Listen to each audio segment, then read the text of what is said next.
it's time for another commission figure. This is for Davin, one of my repeat customers, and it is E-123 Omega. Yes, I haven't made this guy in a long time. I attempted him a couple years ago, and now when I look back at that, the results kind of embarrass me. But I'm going for a full-on second attempt now, so let's get started. So, the base figure is, of course, Optimus Prime. You may remember him from the review I did a while ago. This is the Legends figure. And I did have a picture of him dismantled, but I accidentally deleted it. Basically, I just popped all of his ball joints, and those extra shoulder pad thingies are just held on by hinges. So the only thing I really had to take my saw to was the wheel kibble on the back. That was the only part that couldn't properly be dismantled. And I, of course, would take the saw to the arms and legs, but we'll get to that later. First, the torso.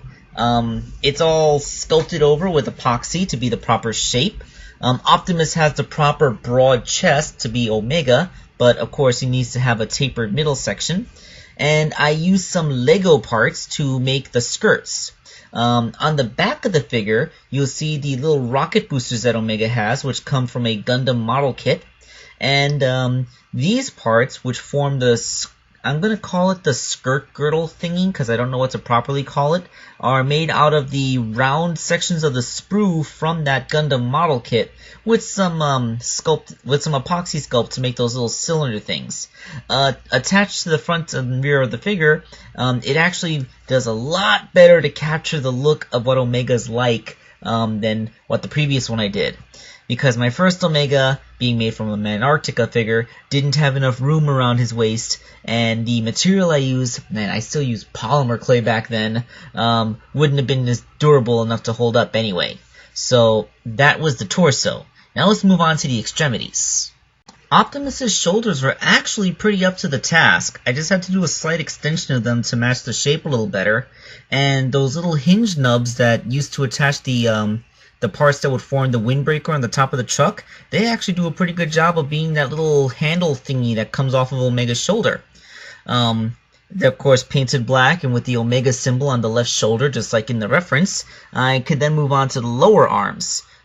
They would be Optimus Primes at the elbow, but I would cut off about half of them so I could stick on those axles from another Lego kit, seen here. This makes the big barreled shape of his massive forearms, which is where a goodly portion of his ammo is kept, and then I would just make the hand. It's some kind of little ball joint thingy, and then I sculpted on the ring with the spikes on it, and once it hardened, I made the hand. It's big and it has 4 fingers. Given a paint job, I'm actually really surprised at just how much like Omega's arm this looks. Plus, I can take a small bit of personal pride in knowing that I actually created an extra point of articulation here, in that the original Optimus didn't have wrist swivels, but this one does. Speaking of added articulation, I knew that I'd be making Omega's legs pretty much from scratch from the knees down. I would still be using Optimus knees, but the rest I'd be cutting off everything underneath them. So I used a couple of polycap ball joints seen here, to make ball jointed ankles. The feet are sculpted around those external ball joints so that they are able to connect to the legs and give him the ability to pivot them around so that they can keep a flat-footed stance. I'll elaborate on that a little bit later. But for now, this is the image that I have been building up to. Omegamus Prime. Annihilation is the right of all sentient beings. Wait. Yeah.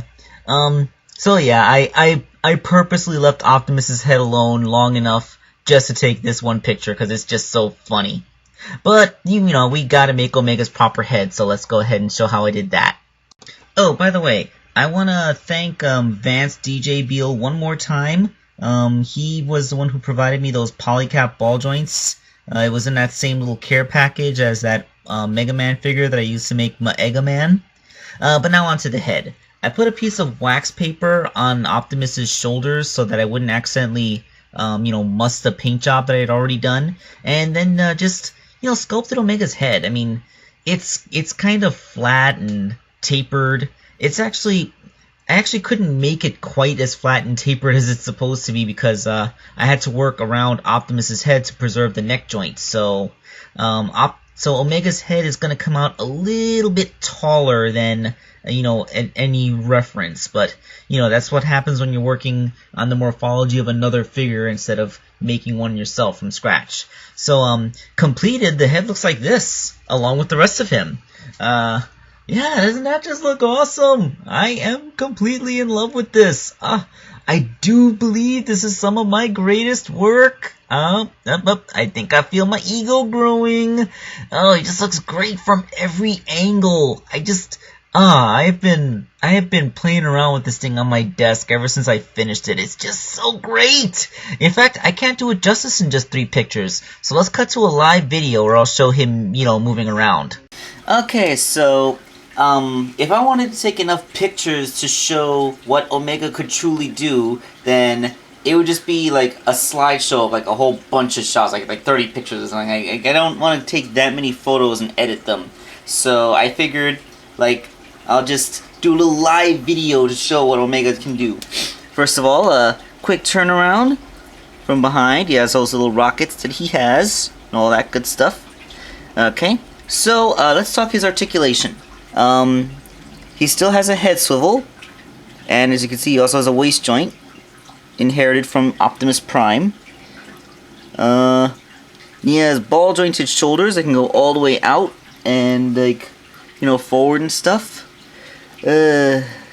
Ball jointed elbows, again inherited from the original Optimus Prime, and wrist swivels thanks to those Lego parts. Optimus did not have wrist swivels, I added those, haha.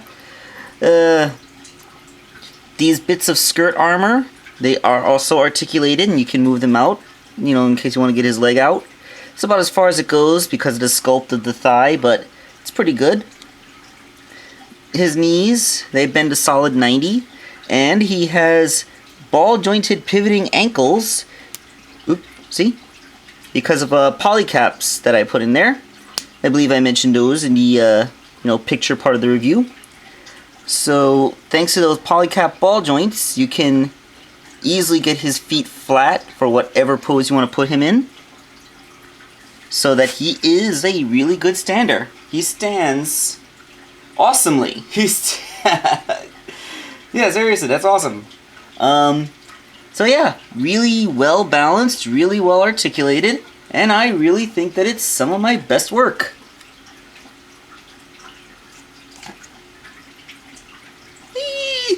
I am so proud of myself.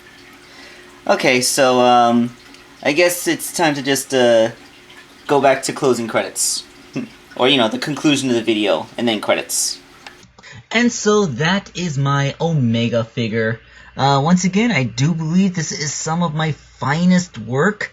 I can forever take pride in knowing that I have successfully made a proper Omega after that Mantarctica one that disappointed me so, the prodigal son of my custom figures. So I guess it's time to put up a photo that has been awaiting the internet for a long time. It is the first ever complete Jazzwares scale collection of Team Dark! Thanks to my custom Omega and Rouges to go with Shadow, the only one that was actually officially produced. Oh, look at that! I am the first person to ever have one of these! Oh, I don't want to sell this Omega, I want to keep him. But I made a promise to my commissioner, he gets it. I can always make another one of these later. If I just, get a month of free time.